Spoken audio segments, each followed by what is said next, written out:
Everybody, welcome back to another Daily Drop here on TarHeelIllustrated.com. I'm THI publisher Andrew Jones, and the topic today, Carolina football. Tar Heels are 2-0, coming off a road win at Minnesota, and then at home Saturday 38-20 over Charlotte. Connor Harrell's first start in Kenan Stadium, his second start of his career. Saturday against NC Central will be the third start of his career, and all the nerve things that he experienced in Minneapolis when he was suddenly thrust into the game after Max Johnson's injury, and then the nerves of starting at home for the first time and everything in it, being his team, all that stuff's behind him now. Now we will begin to really examine the maturation process of Connor Harrell, and that's the topic of this Daily Drop. But real quickly, quick reminder, guys, for $8.33 a month, you can be a Tar Heel insider too. Go on over to our site, sign up. It's the same price it's been for more than 10 years when I took over the site. Tremendous amount of premium content. View basketball recruiting guy David Sisk is outstanding, and there's a ton of official visits happening here these next couple of months, and David will be on top of it. Lots of football recruiting stuff, and of course, an amazing place to hang out with other passionate Tar Heel fans like yourself, people that know players that are on the team, they know the roster, they know how to spell the names, all that kind of, they know what year the kids are, all that kind of stuff. So go hang out with people like you.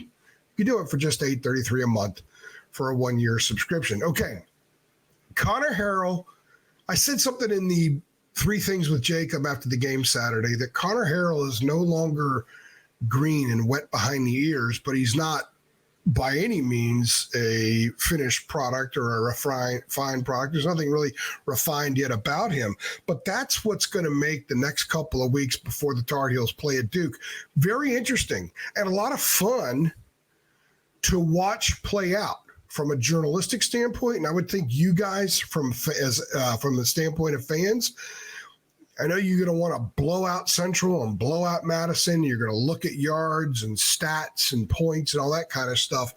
But there are some other things to watch with Connor, how his game grows, how he matures as a quarterback, because there's a lot of stuff that will gauge the maturation process and where he is, other than just completing big pass plays for touchdowns against an opponent they should easily handle this weekend, an opponent the following weekend that they should be able to take care of as well. And it's vital that Connor checks these boxes in the next couple of weeks, because after that, Tar Heels go to Duke.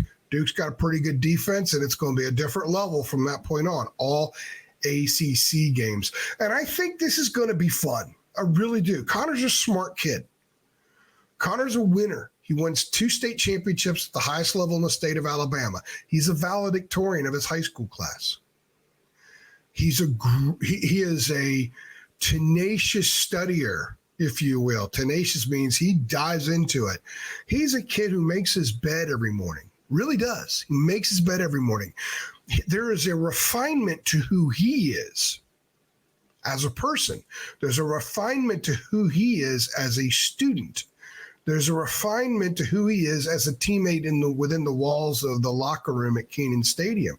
Now he is in the process of refining. It's going to take some time. It's like Andrew Dufresne in Shawshank Redemption. He had to fine-tune those rocks over time as a vehicle to eventually escape. If you don't know the movie, watch it. It's my favorite movie of all time. Amazing movie. The point is, he is in literally a process, and behind him are games against a Big 12 team, games at a Big 10 team, and then the home start, 3 different venues, 181 snaps in his career. And here's some numbers, because he's got stuff behind him now. I'm telling you, he's not green. And that's important to know, because Connor must perform now like a guy who's not green. It shouldn't be green. He's 40-62 passing in his career, 531 yards, 4 touchdowns, 3 interceptions. He's got 2 rushing touchdowns. He's been sacked 9 times, so he's got some experience there getting pounded into the earth. He's scrambled 6 times. He's accounted for 39 first downs in passing situations, not always through the air, but in passing situations. That's not total. That's in passing situations. So he's played college football now. He's a college football player. He's a guy that knows how to wake up the next morning bruised and battered and get treatment. Get treatment while studying the game film. Getting treatment while studying the game film, while getting ready for the Sunday practice to put that game behind you and march forward into the next game. That's why the scheduling gods gave Carolina a gift with this schedule. He gets to do that for the first time in his career, going from one start to the next, 1 week to the next, after doing what I just talked about with NC Central coming up. I don't mean to disparage NC Central. The Eagles have a nice program. They've won some important games in their history. They're one of the better HBCUs. They've had a lot of success. But they have not had success when they take on power conference teams, and they probably won't have success this weekend. And it's huge for Connor to prepare after starting a game and almost completing a game because of the margin. He didn't play the last series or so. But that's what this week is about. He must work on when he releases the ball. When not to throw far, when to throw under the defense. Throw long and throw under the defense. Mac talked about that a little bit Saturday. When he moves and the pocket moves, he needs to learn how to find those lanes, not throw across his body over the middle, even though it worked. If you haven't heard Mac in the post-game presser Saturday yell about that play, you got to do it. It's the loudest I've ever heard anybody yell at a press conference. I've never heard a coach yell that loud unless I was at practice watching and he was ticked off at somebody. Pretty interesting and surprised everybody in the press. It kind of startled some people as well. But Connor has to learn not to do those things.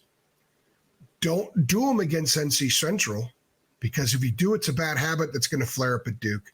It's going to flare up at home against Georgia Tech. It's going to flare up in Charlottesville.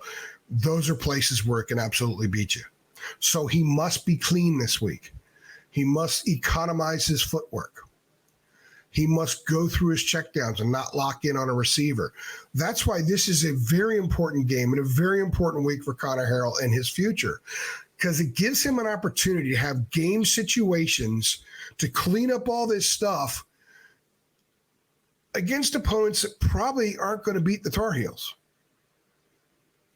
That's a gift. And that's something that this team needs to take advantage of. Connor needs to take advantage of it. And by the time he heads into the game at Duke, he's probably going to have 100 more snaps, 35 to 40 more pass attempts. He's going to run the ball more. He's going to get hit more. If the sack total moves up, it may move up a couple. He's going to scramble some. He might score another rushing touchdown. He's going to be faced with situations where opponents are going to blitz and they're going to get by the offensive lineman. They're going to get by the protection. He's going to face situations where a receiver maybe doesn't run the right route or slips and falls in a route, or the DB takes him out of the route off his landmark at the beginning of the route. All these things could happen in the next 2 weeks. In the RPO, he's going to have to learn when to more effectively keep it and get rid of it. That option pitch that we saw against Charlotte, I'd like to see more of that. That's going to confuse the hell out of defenses if they add that and that becomes something consistent. And he's going to have another different center perhaps to work with this week. I thought it was really impressive that Saturday against Charlotte, his safety valve of Omarion Hampton went down in the first half, did not return. And Austin Blaske, his center, played only 11 snaps. He got hurt. And then Zach Greenberg, the transfer from Division III Muhlenberg, played 60 snaps. So Connor had to adjust with some comfort issues during the course of the game and did well with it. So the maturation of Connor Harrell is something to watch over the next couple of weeks, and it will be crucial in what kind of team this is when they head up to Durham. They may or may not have Kamen Rucker back, but everybody else, as of right now, should be healthy. What kind of player is Connor Harrell when they go to Duke? The next 2 weeks are huge in that process. I'm going to enjoy checking it out. I'm sure you guys will. And I really want to know what it is you're most interested in watching him do the next 2 weeks. Let us know on Twitter. Let us know on Facebook. Let us know on our message board, what are you going to watch most about Connor Harrell here in the next 2 weeks? I'm looking forward to it. The NC Central game can't get here soon enough. I want to see how this young man plays. I think he's going to do well. I think he's going to make a lot of progress. There are a lot of boxes checked with who he is and what he's all about. He just has to work himself into checking some others. And these next 2 weeks present an amazing opportunity for that. If you're excited about Connor Harrell and what he could achieve the next 2 weeks before the Duke game, go ahead and click like. Make sure you subscribe to our channel if you haven't. And guys, tell all your Carolina Tar Heel friends we're here. Not everybody knows we're here yet. Let them know. Tell them to sign up. Tell them to head on over to THI, just $8.33 a month. Sidebar. Some kids in the neighborhood playing in our house. I say, hey, don't mess a couple of these things up. I'll buy you all a candy bar. I went to the store, bought 5 candy bars. It was over $18. 5 candy bars. We're $8.33 a month. It's a no-brainer, guys. Sign up. Anyway, I'm AJ, and I appreciate you stopping by.